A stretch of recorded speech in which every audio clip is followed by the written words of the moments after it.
And now, your Storm Shield forecast with NBC26 Chief Meteorologist Cameron Moreland. High temperatures have been above normal 26 of the last 27 days, but if we had to pick just one day out of the entire year that would be considered climatologically the coldest day of the year, tomorrow is that day, and it's going to feel like it. Here's a look at your 7-day temperature trend. I'm forecasting an afternoon high of 15. We will warm up on Friday and Saturday as a big storm rolls across the Great Lakes, and then even colder weather will move back into northeast Wisconsin for early next week. Right now, we are looking at colder temperatures slowly working in from the north and west. It's 32 degrees in Sheboygan compared to 25 in Anago, and that colder air is going to come in on some gusty winds, which will slowly start to pick up here as we head deeper into the night. It is 30 in Green Bay. We have some flurries out there.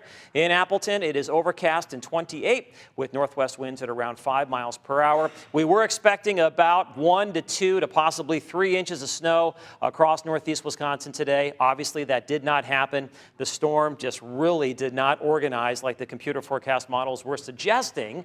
Having said that, we still have a few lingering flurries out there, and that activity will continue as we head deeper into the night. Our main weather maker is now an approaching cold front. Out ahead of that front today, temperatures were in the lower 30s. Behind it, it was very cold to frigid. Highs only in the single digits above and below zero. And this evening, we are looking at wind chills that have dropped into the teens and 20s below zero. And that colder air obviously is headed our way. We do not have any wind chill advisories in effect for northeast Wisconsin, but we will be looking at sub-zero wind chills by tomorrow morning. As you head out the door, most of us will be dealing with wind chills in the single digits and teens below zero.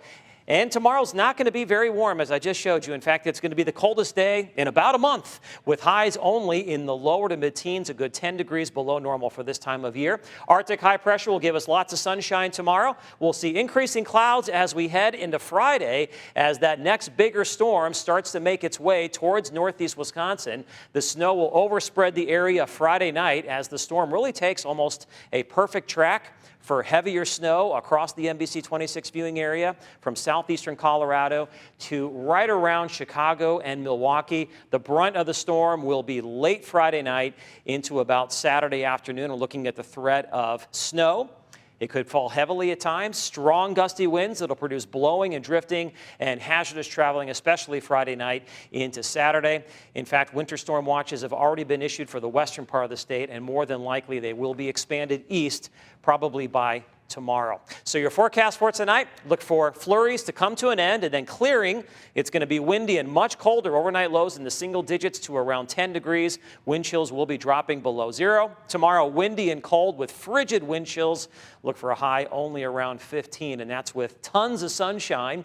Thickening clouds on Friday. Temperatures getting into the mid and upper 20s. Snow develops Friday night. It continues throughout the day on Saturday with gusty winds. Highs will be in the lower 30s. Behind the storm, much colder air moves back in for Sunday. Highs only in the lower to mid-teens. On Monday, we'll see highs in the single digits to around 10. And look at that, a couple of mornings, Monday and Tuesday morning, with sub-zero temperatures. We start to warm up as we head into next Wednesday. So the coldest weather in about a month, moving in tomorrow, and potentially the biggest snowfall in over a month coming in Friday night to Saturday. I guess it's kind of timely considering it's supposed to be our coldest time of year anyway. Yeah, so. this really is the heart of winter. You know, when you think of winter, you think of mid-January, cold and snow, and it's going to live up to it this year. Still have a long way to go, though, don't we? We do, yeah. Very Cold week ahead. We're almost halfway there. Our heart of winter, I call it. All right, Yeah. Cameron, thanks so much. Well, up next year.